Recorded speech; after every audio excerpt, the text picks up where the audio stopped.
Previously Akatsuki Kitchen 2 ni harga dia dalam 600 lebih. Currently tengah ada New Year promotion. Korang boleh tengok harga dia dalam 400 lebih saja boleh dapat. So apa yang menarik dekat kamera ni, firstly dia boleh shooting 4K 30fps berbanding standard action camera. Korang boleh compare sendiri size dia.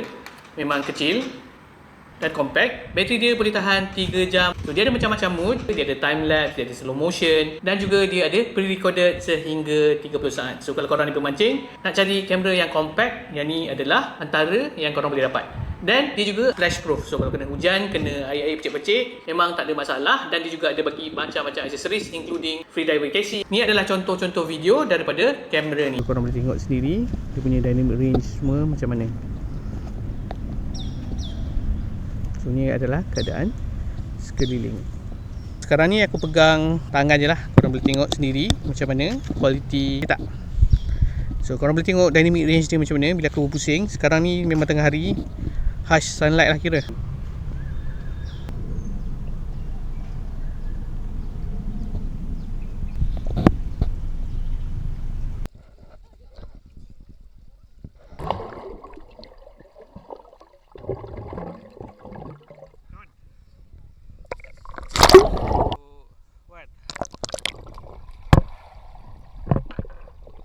So kalau korang berminat, harga dia memang tengah murah. Boleh dapatkan dekat link di bawah.